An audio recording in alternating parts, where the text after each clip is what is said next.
Good evening and happy Mardi Gras. I'm Bobby Jindal.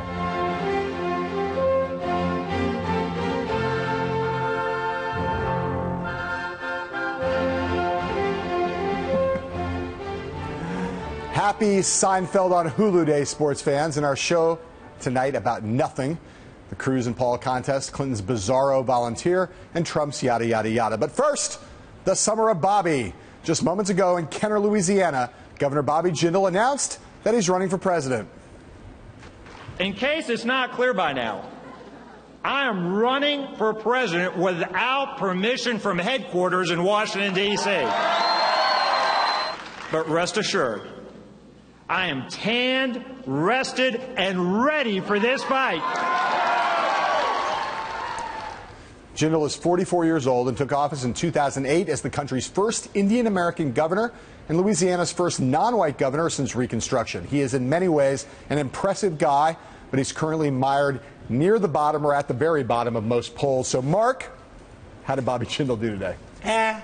He did okay. It was a perfectly well-written speech in some ways. Too many cliches. I thought it drained him of, because he used a text, it drained him of the kind of spontaneity, conversational way he has. It was energetic, but he needs to show a fighting spirit, and he needs to show that he's special and different, and I don't think the speech did that. You are a generous man, and I wish you had been the grader on more of my college exams. I thought that the speech was a themeless pudding, a.k.a. hot mess. A hodgepodge of different stuff. There was no clear through line, in my opinion. There was nothing that really stood out either in terms of policy or in terms of argument. I thought there was hackneyed language and cliche throughout. And, of course, that tan, rested, and ready thing, like why you would use a phrase that's associated firmly in most people's minds with Richard Nixon, I do not know. He has a great sense of historical absurdity. Look, a lot of people have used their announcements to good effect and to rise in the polls. Yeah. I don't think this is going to help him at all, and he chose to do it in the evening, which others have done, but I think, you know, you drain yourself of some of the coverage. Yes, and the bar, look, you're going 13th. He's the 13th candidate into the pool. The bar is higher, and he way, way underperformed, did not clear the bar remotely. All right, after this segment, we're going to come back. We're going to listen to some extended excerpts from the speech and talk about more about Bobby Jindal's entrance into the race. But moving on to other stuff, Ted Cruz spoke at a Heritage Foundation event in D.C. today. He tried to sound like a presidential candidate who has nothing to do with the nation's capital. Say the secret word and divide $100. The secret word is cartel. If you see a candidate who Washington embraces, run and hide. The only people we ever nominate are people who never take on the Washington cartel. And you know what? If you've never taken on the Washington cartel, you're not magically going to start in a new office. Cruz has been getting high marks for his recent speeches, but by some measures, including polling, he does not appear to be catching on in the early states. He hovers around 5% in some recent New Hampshire and Iowa polls. He's not alone.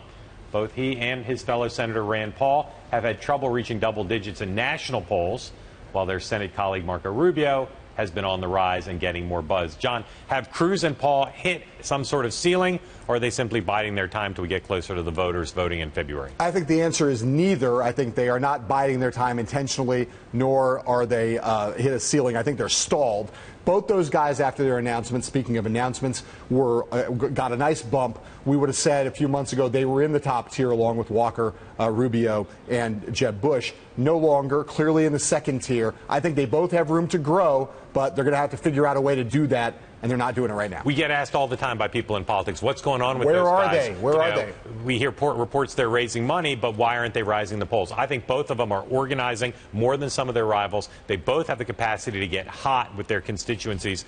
I don't rule them out at all now, but it is a little bit surprising that they're not growing more than they are, particularly Cruz, because he has been so visible. Well, we'll see. Look, we know Ted Cruz's super PAC has raised a lot of money, and that could either be totally wasted money or it could really help him. Rand Paul, the organizational thing really matters. He is a candidate who has the capacity to reach Republican and other voters that other candidates in this race do not. If he's actually organizing strongly in Iowa and New Hampshire, he has a lot of upside still. Organize, get hot at the end. All right. Speaking of polls, a new Fox News national poll shows support for the Donald the Trump at 11%, more than double his pre-announcement total and behind only Jeb Bush. Comes after a Suffolk University, New Hampshire poll this week, which showed exactly the same thing, 11 and just with Jeb Bush only ahead of him. Let's let the cable news host take it from here. reacting to that New Hampshire poll with a mixture of disgust, joy, and sarcasm. Trump rising. Donald Trump surges. Surging in the polls there for real. Donald Trump is performing surprisingly well. Only the Donald is not surprised. This one might surprise people, though. The candidate that all the experts tried to dismiss just surged to second place. Trump in second place in New Hampshire. Somehow, the Donald Trump managed to take second place. Now in second place at 11%. You're laughing. What say you about this most shocking development that has the political world in titters? You're a little surprised. No, I'm not. You're a little surprised. It's New Hampshire. It's seriously. It's June. They've been out on the docks. The sun is out. They're liquoring up. Who you voted for? I voted for Donald Trump. Mark, you could sum up all those clips in the look of our friend Willie Geist, befuddlement, right? So why? I mean, they're all surprised. Why? Oh, why? Sensei, tell me, why are they so surprised? I can't imagine. Mr. Trump has been telling people for a long time that once people took him seriously, that he was running, he would rise. He had a very well-publicized announcement, and he has a message which plays well in a state that likes that kind of message, where he spent a lot of time. The last thing I'll say is I never thought I'd see a day when Mr. Trump and his supporters would be celebrating, we're number 2. Right. But believe me, they're celebrating it. He is, look, I mean, we can't discount the extent to which name recognition matters. It does matter. It just does. And he's more well-known than really every other Republican in the field. But especially in New Hampshire, which I think matters more than this national poll, there is a market for somewhat xenophobic, mercantilist, protectionist, bashing foreigners, populism, Pat Buchananism, 1996. He won the New Hampshire primary. Not all those voters are still alive, but some of them are. He's going to find purchase with this message among some Republicans in that state. Watch out, people. Trump is not going to fade instantly. We'll see what happens over the long term. All right. A former barista and a graduate of Pratt Institute here in New York says she applied for a fellowship on Hillary Clinton's campaign, was offered the job, but then found out it was not a job. It was unpaid. And this millennial says Hillary Clinton should pay her interns if she's calling for higher wages for every American. John, are the complaints of this barista turned would-be fellow valid? We occasionally on the show use a phrase when we talk about millennials. We say, "Sup, millennials?" I say to this millennial. She took this job, unpaid work on campaigns, volunteers, interns, are the backbone of presidential campaigns. There's a reason why you took an unpaid internship when you were young. I took unpaid internships because there was other forms of pay in terms of professional experience, connections made. Look, if they lied to her in some way about whether it was going to be paid, that would be bad. But I don't see any evidence of that. This woman just needs to, if she wants this job, go take it and just bear down and do the work. I mostly agree. She wrote this op-ed in USA Today laying out her longtime support for Hillary Clinton, says she's still for her. Right. But there has been a trend in the courts and in some employers of saying unpaid interns are exploited labor. They should be paid. I'm not saying she has to take the job. Obviously, she doesn't. But you could imagine there's an argument to be made if Hillary Clinton believes about a living wage, someone who's willing to move to another state and try to get elected president should at least have her expenses covered. Like I say, caveat emptor. You take this job, you buy the ticket, take the ride. It is the case that she calls unpaid internships indentured servitude. The last time I checked, that was like forced labor. This is a thing you enter into by volition, and if you do it by volition, you have no grounds for complaint later when you find out that you're not getting paid, in my opinion. All right, coming up, the best and the rest from Bobby Jindal's campaign announcement after this. Alrighty then, it's time to dissect Bobby Jindal's announcement speech in Kenner, Louisiana from earlier this evening. The 44-year-old governor drew a contrast in his speech between himself and both the current president and the Democratic frontrunner. This president and his apprentice-in-waiting Hillary Clinton are leading America down the path to destruction, economically, culturally, and internationally. But the most devastating thing they've tried to do is redefine the American dream. The simple fact is, they're trying to turn the American dream into socialism. Now, the folks in Washington, they may call that the American dream. Out here in America, it's not mine either. Out here in America, in the real world, we call that the European nightmare. Is talking about socialism good politics, at least in the Republican nominating fight? Well, it just seems so extreme to me. And look, Bobby Jindal, I want the authenticity from him. He is a cerebral guy. He is a brilliant guy. He was a prodigy. He has now decided at some point that the way to get out of the hole that he's in is to try to run to the right of everybody else, and that's a pretty hard thing to do, given how conservative this field is. We've not heard Ted Cruz, Mike Huckabee, many other people who are considered very conservative invoke socialism in their announcement speech, in their announcement speeches. Invoking it, obviously, many Republicans feel that, but it's not something we've heard from even the furthest right candidates. I just don't imagine that is a winning strategy. Republicans who complain about liberal media bias ignore partly the fact that Republican presidential candidates can get very favorable coverage. We've seen it. This guy could be a press favorite, but when he says stuff like that, he attacks the press also. He's welcome to do it, but he is forfeiting the opportunity to be considered a favored candidate by the media by saying stuff like that. It's also just so apocalyptic. Put aside the socialism thing, or they're driving America on the road to destruction. It's like, again, this is the greatest country in the world. Republicans believe that. Democrats believe that. Many people have criticisms of Hillary Clinton and Barack Obama. But to say that they're about to drive the country into apocalypse, it just seems like a little hot-eyed to me. Yeah. Okay. Bobby Jindal also targeted the favorite in the Republican pack, Jeb Bush. You've heard Jeb Bush say that we need to be willing to lose the primary in order to win the general election. We're going to help him do that.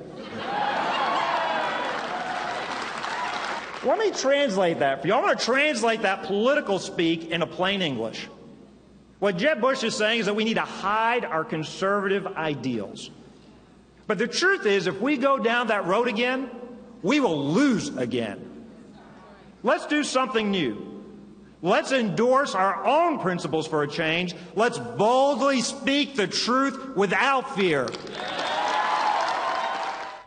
He is not the first Republican in announcing their presidential candidacy who has taken a shot at Jeb Bush, either implicitly or explicitly. How effective do you think that was? In terms of getting publicity and offering a roadmap for how to fight his way into a higher tier, I think going after Jeb Bush on that was smart, because there is resonance within parts of the party to say Jeb Bush is running as a trimmer, as not someone who will fight for conservative values, even though he's a very conservative guy. I think it was one of the smartest things in the speech politically. If you are not going to be the optimistic candidate of ideas, which, as I say, I think Bobby Jindal, in some incarnation of who Bobby Jindal is, could be, if you're not going to be that, the only way to get out of 1%, 2% is to start attacking people. You're going to have to take somebody down, and Jeb Bush is the obviously most likely target. Yep. All right, now here's how Jindal said he'd be different than the other candidates. The answer, somewhat, is his record as governor of Louisiana. There are a lot of great talkers running for president already, but none of them, not one, can match our record of actually shrinking the size of government. We've had enough of talkers. It is time for a doer. It was the aftermath of Katrina. Our economy was locked in a downward spiral. Our biggest city was reeling. For 25 straight years, more people had left this state than had moved into it. Louisiana was in big trouble. So we had to make big changes. We had to believe in Louisiana again, and that is exactly what we did. Well, this is a thing, again, that we've heard from some governors in particular. I'm a talker, not a doer. Other way around. Sorry, I'm a doer, not a talker. Again, in his case, given the record in Louisiana, for one thing, again, how effective do you think that is? Talk about a Louisiana record, he said, without a lot of specifics, and certainly not how he'd take them national. Ethics reform, which he did do. He did. Government spending cuts, which he did do. Yes. That, doesn't address the problems that they've had there and the fact that his approval rating is so low. Right. I think that all of these governors, this is true of him, it's true of Christie, it's true of Walker, and it's true of Kasich. Yeah. When and if they have great success in this contest, people are going to come after their records in the state. And every governor's got a mixed record. We'll see if he can defend his. But his record and his approval rating are problems rather than real things to push on. And let's be specific about it. It is true that he cut the size of government, but the biggest reason, among many reasons, but the biggest one probably why he has such a problem with his approval rating in Louisiana is because the budget deficit is a huge, huge monster hole. And Republicans are unhappy with him as much as Democrats are, because although he shrunk the size of government in some areas, he's not been a deficit hawk. He's not managed to get the state's finances finances in order, I think there is a very ripe target there, and the people of Louisiana know that his record is problematic. I also thought that piece of rhetoric and just the framing of it, for the reason because it's so tired, was one of the examples in my mind of some of the hackneyed elements of this speech. It just did not, like, I wanted to hear more in this speech about Bobby Jindal's biography. I wanted to hear more about it because he does embody the American dream in many ways. You didn't hear a little bit of a mention of it at the beginning, a little mention at the end about his parents, but then in the middle saying, I don't want to be considered a hyphenated American. I don't want to be an Indian American. This guy has a great personal story to tell. I wanted more of that and less of that. You know, when he tells his personal story without a script and talks about his parents, he's fantastic. Yes. He's him at his best. The problem with the script, I don't care how often he practiced it. Yeah. It's going to be a read speech and a practiced speech, and he's not going to be at his best. I think Ted Cruz did a really daring thing, and for him a really smart thing. He did his announcement speech without a text, walking around, and it served him really well. I think Bobby Jindal probably should have taken that same risk. Look, we know, he does not always hit it out of the park on the stump, but when he is at his best, he can be pretty good. Not the best orator in the Republican Party, but pretty good and way better than he was today. This felt, again, wooden and maybe over-practiced, and again, so much of the language so hackneyed. He couldn't almost. Being more spontaneous could not have served him worse. It would have served him better just because more of him would have come through. People sometimes say to me, is Bobby Jindal running for vice president? I always say no one runs for vice president. If he is running for vice president today, he didn't show what he could add to a ticket. Yeah. But his possibility, I think, is on the ground in Iowa. But a lot of people are banking on their time in Iowa. I think the key thing is if he starts putting out actual policies that are interesting and innovative, that could be his route. Yeah. All right, we'll be right back with more and a special guest, Republican mega strategist Kim Alfano, right after this.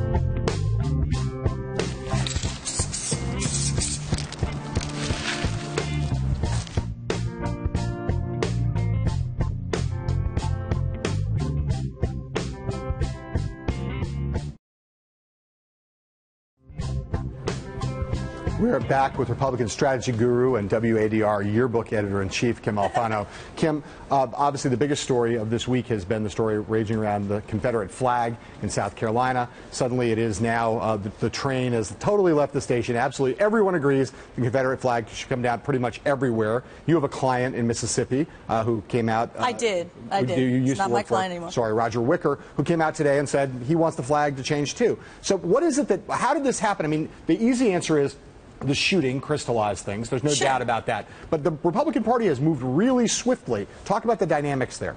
Well, I think it's one of those things that that is growing old with age. And Nikki Haley is a very aggressive and a very courageous Republican. You're right. She hasn't been particularly impassioned about getting rid of the flag, but she's not. She's played it down. But yeah, she doesn't shy away from just doing what you got to do the right thing. So I think her going ahead and doing it and having the popularity that she has, just opened the door to say, okay, as a Republican Party, we're going to go ahead and get rid of this. And I think that's fine. I think, like you said, having the righteous indignation that some of the people have come out with recently, I think it may be put on for the moment. But you can't deny lives are taken, and it brings up some emotions, and why not take the opportunity to do it? Do you not think there's some degree of expedience here that a lot of Republicans looked around and said, once it had blown up, looked around and said, we got to get this issue off the table, because if we're going to be asked about this throughout the rest of this cycle, this is going to put us in a bad place. Let's just, like everybody, let's just fall in line. Absolutely. So we don't have to talk about it anymore. Well, why are we talking about it? I mean, people don't have jobs. Schools need reforming. Things that the Republican Party can do really, really well. Economically, even emotionally.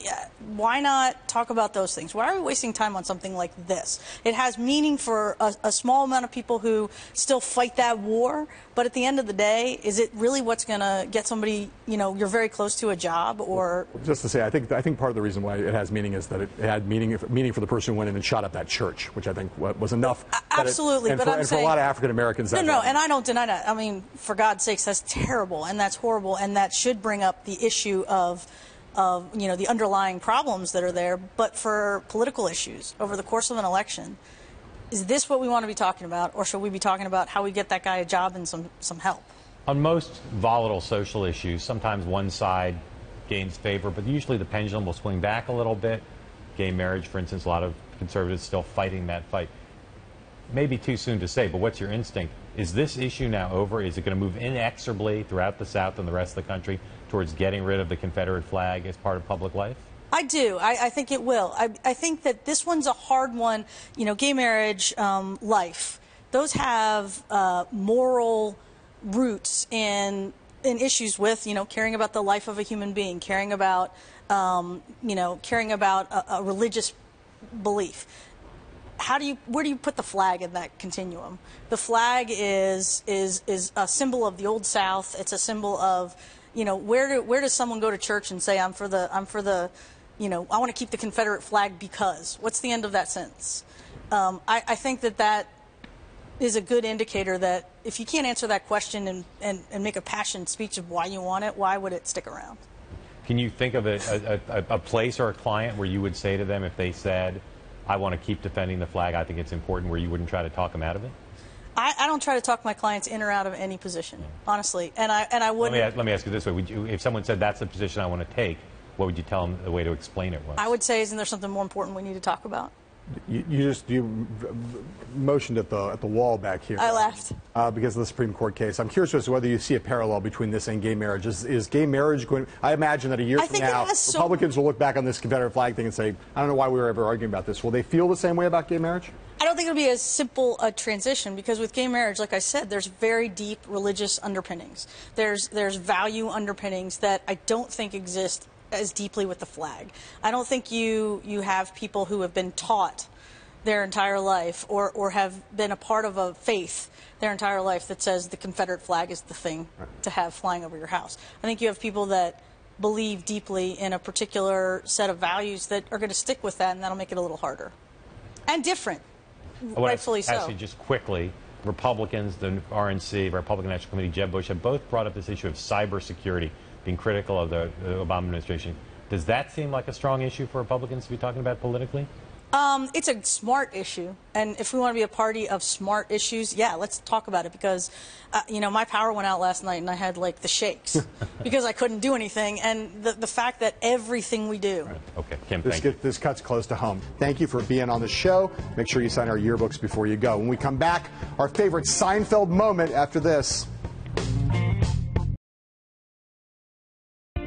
Hulu is hosting every episode of Seinfeld, and we've got Bernie Sanders on WADR tomorrow. A few months ago, we got Sanders to clear up those rumors that he, and not Larry David, actually did the voice of George Steinbrenner on the show. You know, George, it struck me today that a communist pipeline into the vast pipeline of Cuban baseball talent could be the greatest thing to happen to this organization. Remember, we're on twice a day, so get your little kicks at 5 and at 8. Until tomorrow, you're so good looking. Sayonara.